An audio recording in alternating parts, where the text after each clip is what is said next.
Stories don't just entertain, they train intuition.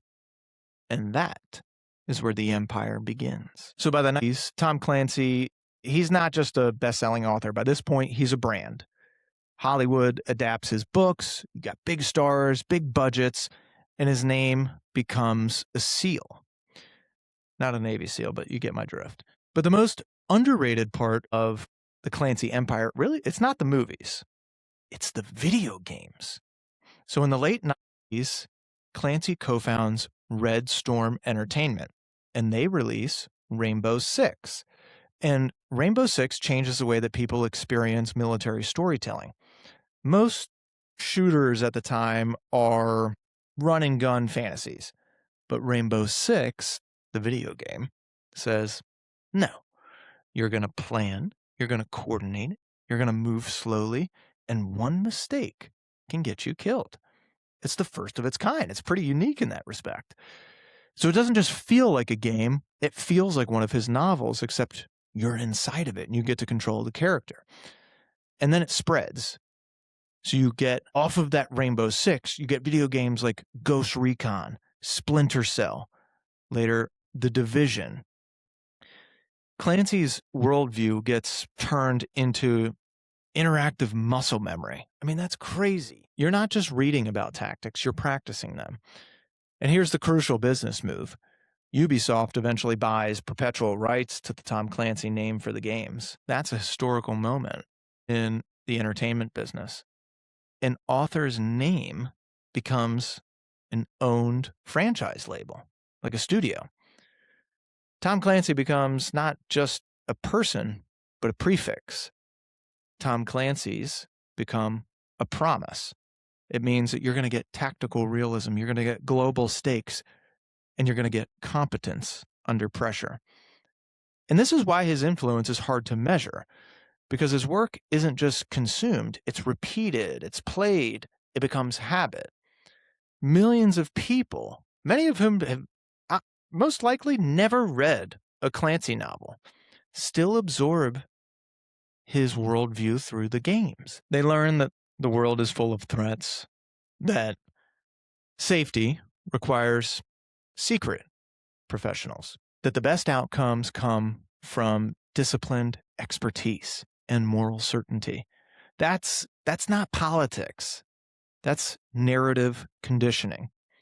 Now, if you love Clancy, you're going to say, he honored professionalism. He respected the military. He celebrated confidence. He celebrated competence. If you hate Clancy, you're going to say, he normalized a fantasy where American power is always righteous and always clean, and I know that's not true. And that leads us to the part of the story that you can't skip, the criticism. The same thing that made Clancy a phenomenon is the same thing that made him a target.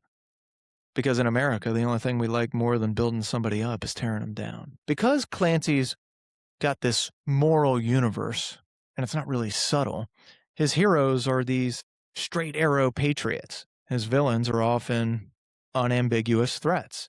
And critics said, that's not realism. That's ideology. Some argued that Clancy, he really couldn't write humans the way that he could write hardware, and that he could explain a submarine better than a soul.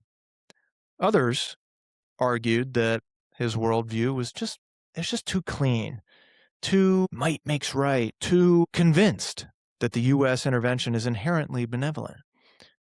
And there's a deeper critique that matters, especially now. Clancy's stories often imply that democracy is messy and that the security professionals should be trusted to handle the real work off stage.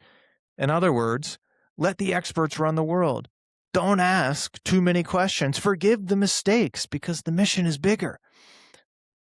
And that idea used to be accepted.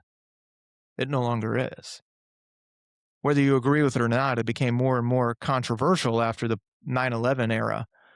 Because after 9/11, the U.S. enters into these long wars. The simplicity of, we can solve this with competence, really collides at the reality of insurgencies and unintended consequences and civilian suffering, political chaos and moral ambiguity. I don't think anybody is going to look at the last 20 years 25 years and say that everything that we do as Americans is perfect. And Clancy's worldview assumes that maybe it is. His view assumes that competence wins, and it always did. And we know that that is not the case. But history showed something colder. Competence is not a guarantee. And even competent actions can create new problems. That doesn't mean Clancy was wrong, certainly not at the time that he wrote these things. It means that he was building a particular kind of story, a story where the system works if the right people are in charge. And as we know in the real world, systems are often filled with competing incentives, imperfect information, and human failure. That gap between the Clancy world and the real world is where his legacy gets a little complicated.